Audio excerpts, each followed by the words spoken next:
నేటిదిన వాక్య ధ్యానం కొరకు సామ్ 69 32nd స్టాంజా 69వ కీర్తన 32వ చరణంలో రాయబడిన వాక్యాన్ని చదువుకుందాం. దేవుని వెదకువారులారా, మీ ప్రాణము తెప్పరిల్లును గాక. వాక్య ధ్యానం కొరకై ప్రార్థన. కృపగల మా తండ్రి, మీ కొందనాలు. నేడు చదవబడిన ఈ వాక్య భాగం ద్వారా మాతో మాట్లాడి బలపరచండి. యేసు క్రీస్తు నామములో బ్రతిమలి ప్రార్థిస్తున్నాను తండ్రి, ఆమేన్. చదవబడిన ఈ వాక్య భాగంలో మన ప్రభు అని యేసు క్రీస్తు వారు మన ప్రాణమునకు ఆయన నెమ్మదిని, సమాధానాన్ని, సంతోషాన్ని, ఆదరణను కలుగు చేసేటటువంటి దేవుడు.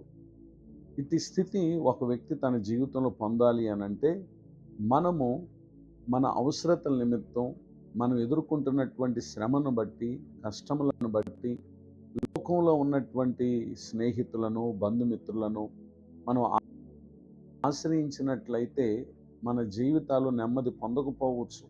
అయితే మానవులమైన మనను సృజించిన దేవుణ్ణి ఎవరైతే వెతికేవారుగా ఉంటారో, అనగా ఆయనను వేడుకొని వారుగా, ఆయనను బ్రతిమాలుకొని వారుగా, ఆయన సహాయం కోరేవారుగా ఉంటారో, నిశ్చయముగా ఆయన వారి ప్రాణములను ఆయన తెప్పరిల్ల చేసేటటువంటి దేవుడై ఉన్నారు.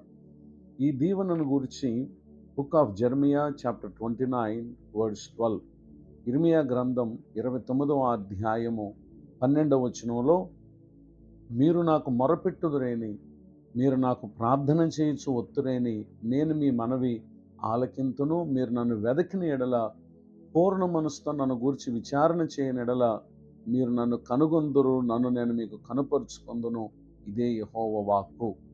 చదవబడినటువంటి ఈ వాక్య భాగంలో మనం చూస్తున్నాం, ఎవరైతే ప్రభువును వెతుకుతారో, పూర్ణ హృదయంతో ప్రభువును గురించి విచారణ చేస్తారో, ఆయన నిశ్చయముగా తన ప్రత్యక్షతను మనకు అనుగ్రహిస్తారు. నిజమే, ప్రభువు తన కార్యమును మన కొరకు ప్రత్యక్షపరిచినప్పుడు అంతకు మించినటువంటి సంతోషం మనకి ఈ లోకంలో ఏముంటుంది? గనుకనే మనము ఏ విషయాన్ని గూర్చైనా ప్రభువును గనుక మనము వెతికినట్లయితే నిశ్చయముగా ఆయన తన ప్రత్యక్షతను మనకు అనుగ్రహిస్తారు. Gospel of Matthew chapter 7 verse 7, మత్తయి సువార్త 7వ అధ్యాయము 7వ వచనంలో రాయబడినటువంటి వాక్య భాగమందు అక్కడ యేసుక్రీస్తు ప్రభువారు అంటున్నారు, అడుగుడి మీకు ఇయ్యబడును, వెదకుడి మీకు దొరుకును అని ఆయన సెలవిస్తూ ఉన్నారు. నిజమే, ప్రభువునొద్దకు వచ్చి మనకున్నటువంటి కష్టం ఏదైనా, శ్రమ ఏదైనా ఆయన దగ్గర మనం వేడుకున్నట్లయితే నిశ్చయంగా ఆయన మనకు పరిష్కారం అనుగ్రహిస్తారు అనేటటువంటి విషయాన్ని దేవుని యొక్క వాక్యం సెలవిస్తూ ఉంది.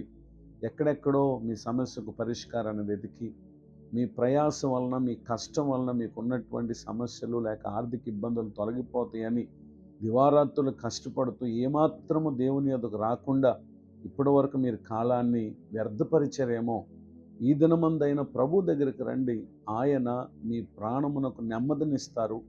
అలానే తన కార్యముల ద్వారా ఆయన తన ప్రత్యక్షతను మనకిస్తారు. ఈ దీవెనకు నా ప్రియులకు మీరు పాత్రులు కావాలని హృదయపూర్వకంగా కోరుతూ మీ కొరకు ప్రార్థిస్తూ ఈ మాటలు ముగిస్తున్నాను. ప్రార్థన. కృపగల మా తండ్రి, మీ కొందనాలు. నేడు విన్న ఈ మాటల ద్వారా మా ప్రియులు నిశ్చయముగా మీ పాదముల యొద్దకు వచ్చి తమకున్న ప్రతి పరిస్థితిని తెలియచేసి మీ యొద్ద దొరుకు సమాధానము, సంతోషము, పరిష్కారము, నెమ్మది, ప్రతి దీవెన మా ప్రియులు యేసు క్రీస్తు నామమున పొందుదురుగాక. కృంగిన వారిని, దుఃఖితులను, వేదనలో ఉన్న వారిని ఆదరించండి. దైవజనులను, వారి కుటుంబాన్ని, సేవా పరిచయం దీవించండి. ఇదను నూతన సంవత్సర దయాకిరీటాన్ని పొందిన మా ప్రియులను కూడా ఆశీర్వదించండి. యేసు క్రీస్తు నామములో ప్రార్థిస్తున్నాను తండ్రి, ఆమేన్. తండ్రి, కుమార, పరిశుద్ధాత్మ దేవుడితోడే నడిపించునుగాక.